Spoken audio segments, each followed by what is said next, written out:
So ఏమంటున్నాడు సునీల్ ఋషి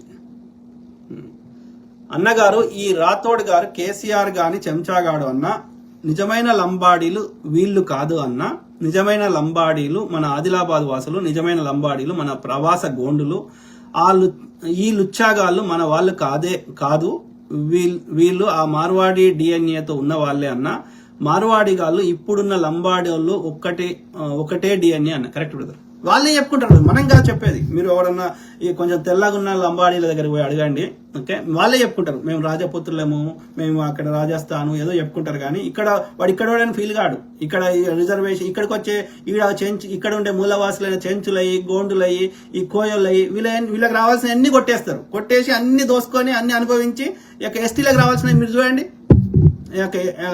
government ఉద్యోగాలు కానీ, ట్రాఫిక్ పోలీసులు కానీ ఏదన్నా చూడండి, అంత లంబడోళ్ళే ఉంటారు. మళ్ళా వాడు ఇక్కడ ఉంటాడు, ఇక్కడ తింటాడు, ఇక్కడ ఎరుగుతాడు, మళ్ళా అక్కడ రాజస్థాన్ పాట పాడతాడు. ఆడికే ఓ ఆన్నే తినుకో, ఆన్నే ఎరుక్కో, ఆన్నే ఏమంటారు ఆ పాటనే వాడు. ఈడ ఉండి ఆడ ఎందుకు పాట పాడుతున్నావు? వాడు అమెరికాకు వచ్చింది అందుకుంటున్నావు. అమెరికాకు వచ్చిండ్రా కరెక్టే, కానీ నాకేం అడుగుతలేను కదా. అమెరికా ప్రభుత్వాన్ని అడుగుతలేను, ఇండియా ప్రభుత్వాన్ని అడుగుతలేను కదా, నాకు ఉద్యోగం అడుగుతలేను, నాకు ఎలాంటి స్పెషల్ ఫేవర్స్ అడుగుతలేను కదా ఎక్కడి నుంచి. నేను అక్కడ భారత ప్రజలు కట్టిన, తెలంగాణ ప్రజలు కట్టిన ట్యాక్స్ డబ్బులు తెలంగాణ ప్రజలకు ఖర్చు పెట్టమని వాళ్ళ తరఫున వాయిస్ ఇస్తున్నా.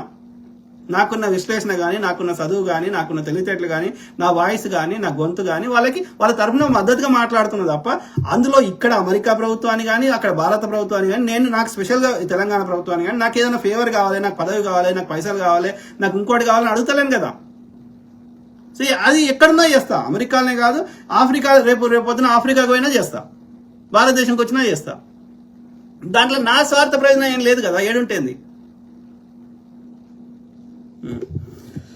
మీరు అట్లా చేస్తలేరు కదా, మీరు ఇక్కడ తెలంగాణలో వండుకుంటా రాజస్థాన్ పాట పాడతారు కదా, లేకపోతే అక్కడ బీజేపీ పాట పాడతారు కదా, ఉత్తరాది ఆధిపత్యం మా మీద రుద్దే ప్రయత్నం చేస్తారు కదా, మీ జై శ్రీరామ్ని మా మీద రుద్దుతారు కదా, మా ఎల్లమ్మని పోషం జై ఎల్లమ్మ అనవు కదా నువ్వు, రాతోడు జై పోషమ్మ అనవు కదా, మా సకినాలు తినవు కదా, నీ డాడు లడ్డు మాకు తినిపిస్తావు కదా, అర్థమైందా? సో మాల కరుణ్ ఏమంటున్నారు, అన్న బీసీ రిజర్వేషన్ గురించి మీరు చెప్పింది కరెక్ట్ అన్న, మోడీ అనుకుంటే 370 సీట్స్ పార్లమెంట్ లో ఉన్నాయి, బిల్లు చేయొచ్చు, బీసీ బిల్లు చట్టసభల్లో చేయొచ్చు, చట్టసభలో చేస్తే అది అన్నిటికీ వర్తిస్తుంది, ఇంక్లూడింగ్ స్థానిక ఏమంటారు లోకల్ బాడీస్ కూడా. మోడీ అనుకుంటే ఈడబ్ల్యూఎస్ ఒబ్బడకుండా తెచ్చినప్పుడు బీసీ బిల్ పెట్టడానికి ఒక్క నిమిషం పని కాదు కదా, కావాలని చేస్తలేరు కరెక్ట్. కానీ మోడీ చేయడు, ఎందుకంటే వాడు బీసీఏ కాదు, వాడు Bania, okay, Arya Bania. BC bill 42% reservation. కానీ ఇది నా బాధ ఏంటంటే లోకల్ బాడీస్కే ఇంత ఫైటింగ్ ఉంటే ఇక చట్టసభలో నేను ఊహించుకోలేకపోతున్నా ఎంపీలు ఎమ్మెల్యేలకి. అది కదా మెయిన్ అధికారం. ఇక హైకోర్టు జడ్జిలు, సుప్రీంకోర్టు జడ్జి మీదనే చెప్పులు వేసే స్థాయికి దిగజారిందంటే ఆ జడ్జి స్థానంలో బాబనోడు ఉంటే వేస్తాడా వీడు? ఆలోచించాను ఇట్లా. ఒక బాబనోడి మీద ఉచ్చబోసి ఉన్నాడు గిరిజన్ మీద, అక్కడెక్కడ మధ్యప్రదేశ్ లో. ఇక దళితుల మీద అయితే లెక్కలేని అకృత్యాలు. మరి ఎందుకు అగ్రకులాలు బాబనోడి మీద జరగాలి కదా, జరిగితే ఎన్కౌంటర్లు అయితే. అంటే అర్థం ఏంటి? అధికారాలు వాళ్ళ దగ్గర ఉన్నాయి, సిస్టమేటిక్ గా డిస్క్రిమినేషన్ జరుగుతుంది, సింపుల్. పోలీసుడు వాడే ఉంటాడు, జడ్జి వాళ్ళోడే ఉంటాడు, ఎమ్మెల్యేలు వాళ్ళే ఉంటారు, ఎంపీలు వాళ్ళే ఉంటారు, పైసలు వాళ్ళ దగ్గరనే ఉంటాయి, భూములు వాళ్ళ దగ్గరనే ఉంటాయి. నిరంతరం మనని సంపుడు. ఇలా మొన్న ఆపరేషన్ కగారు మీద వాళ్ళు చంపిన వాళ్ళందరూ బీసీ ఎస్సీ ఎస్టీలు కదా, వాళ్ళ ఒక్క బాబనోడు ఉన్నాడా? Very unfortunate. ఆర్య బనియా లేడు, ఆర్య బ్రాహ్మణులు దోసుకున్నట్లు ఉన్నారు. మళ్ళా ట్యాక్సులు కట్టట్లా మనం ఉన్నాము, శ్రమ ఇచ్చట్లా మనం ఉన్నాము, మధు పని చేసట్లా దోసుకున్నట్లు వాళ్ళు ఉన్నారు. ఇక్కడ భూ ఖనిజాలు, భూమి, ఎవ్రీథింగ్, బడ్జెట్లు. Very unfortunate. కానీ ఇదే బీసీలు హిందూ అనేది ఇక్కడ మూలవాసులు. సనాతనం ఆర్యం అనేది, ఆ బ్రాహ్మణిజం అనేది వారి చెత్త. వీడికి అర్థమైతే ఎడ్డినా కొడుకులకి, ఇక్కడ ఉన్న వాళ్ళకి చేపిద్దాం, అర్థం చేపిద్దాం. రాతోడ్ టాలెంట్ ఉందనే కదరా అమెరికా వెళ్ళావు, మేము మా టాలెంట్ తోనే పైకి వస్తున్నాం, ఎవరిది లాక్కోలేదురా. ఓకే, ఈ రాతోడు అంటున్నాడు. మరి లాక్కోకపోతే ఎస్టీ వర్గీకరణ చేద్దాం, లంబాడీలను ఎస్టీలకు వెళ్ళి రిమూవ్ చేద్దాం. మీరు ఇక్కడ మూలవాసులు కాదు కదా, మీరు అగ్రకులం కదా, మీరు రాతోళ్ళు కదా, మీరు ఏమంటారు, మీరు ఆయన పేరేంది ప్రతాప్ ఉండే కదా, సో వాళ్ళ వంశస్థులు కదా, మీరు రాజపుత్రులు కదా.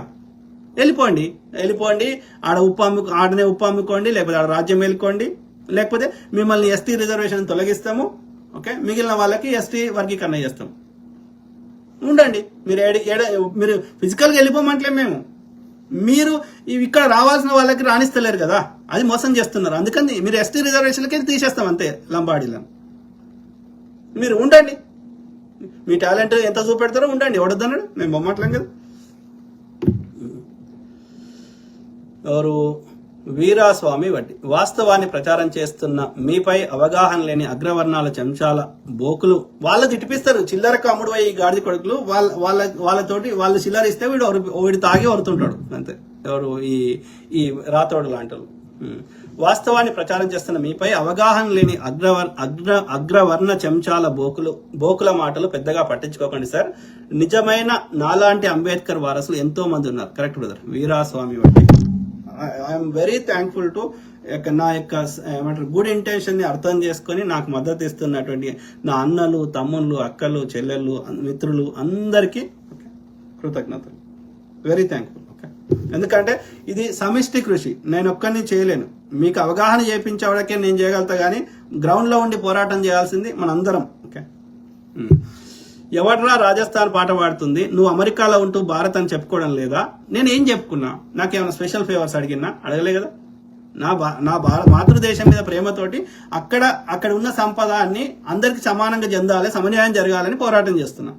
నేనేం అడుగుతా? అమెరికాలో ఉండి నాకు భారత్ నుంచి ఇది పంపి అది పంపి, లేకపోతే ఇంకోటి నేను భారత్కి వస్తా, నాకు ఈ పదవి ఆ పదవి. I'm not asking any special favours. దాన్ని మీరేం చేస్తున్నారు? తెలంగాణలో ఉండుకుంటా రాజస్థాన్ గొప్పది, మేము గొప్ప కులము, మేము రాతోడ్లము, మేము పరిపాలన చేసినాము, మేము ఈ ఎస్టీ రిజర్వేషన్ అనుభవించుకుంటా మేము రాజులము అని చెప్తే ఎవడింటారా? ప్లస్ మిగతా మీ తోటి సోదరులకి, మిగతా ఎస్టీలలో ఉన్న మిగతా ఇక్కడ మూలవాసులైన కులాలకి వాళ్ళకి రావాల్సిన రాకుండా చేస్తుంది మీరే కదా. ఇక్కడ బీజేపీ ప్రభుత్వాన్ని తేవాలని ప్రయత్నం చేస్తుంది మీరే కదా. జై శ్రీరామ్ అని మా పొద్దుగాలు వేస్తే మా మీద నెత్తి నింపుతుంది మీరే కదా. ఇక్కడ ఉన్న లోకల్ వ్యాపారస్తులని చంపేసి ఆ ఉత్తరాది మార్వాడి వ్యాపారస్తులకి ఊతమిస్తుంది మీరే కదా. ఈ మనువాద మెంటాలిటీ ఉన్న వాటికి, ఈ దోపిడీ మెంటాలిటీ ఉన్నటువంటి పార్టీల బీజేపీ, బీఆర్ఎస్ లో సంకనాక్తుంది మీరే కదా.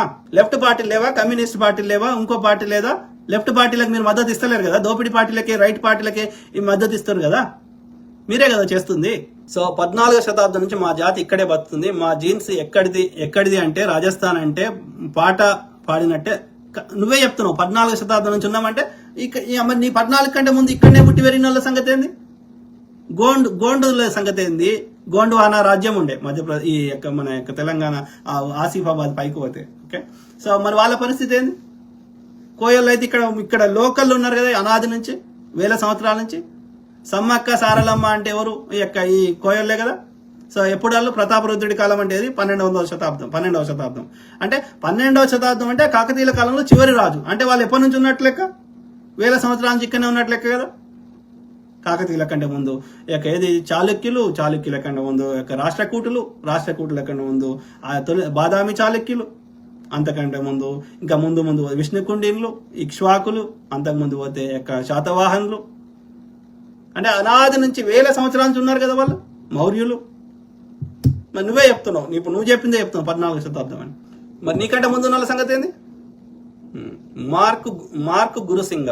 విచిత్రం ఏమిటంటే బ్రిటిష్ వాళ్ళు గ్రామ నౌకర్లకి డబ్బు రూపంలో ఇవ్వడం మొదలు పెట్టాక ఈ ఇనాములో ఎక్కువ భాగం కారణాల కింద, భూస్వాముల కింద సొంత ఆస్తిగా మిగిలిపోయాయి. భూమి మీద జరిగిన విచిత్ర నాటకం అదే బ్రదర్. ఎవరైనా రాజులైనా ఎవరైనా ఆ భూములను పేదోళ్ళకి పంచిపెట్టమంటే ఈ భూమిని కొలుసుడు, ఈ యొక్క భూ రికార్డులు మెయింటైన్ చేసేటువంటి ఈ కరణాలు, మున్సబులు, పటేళ్లు, పట్వారీలు వీళ్ళందరూ ఏం చేశారంటే ఆ పేదవాళ్ళకి పంచిపెట్టమన్న భూమిని వాళ్ళని పేద సామాన్యులని, బీసీ, ఎస్సీ, ఎస్టీలని అక్కడ ఏమంటారు లేబర్ గా వెట్టి చాకరీ చేయించుకుంటూ ఆ భూములన్నీ వీళ్ళ పేరు మీద రాసుకున్నారు.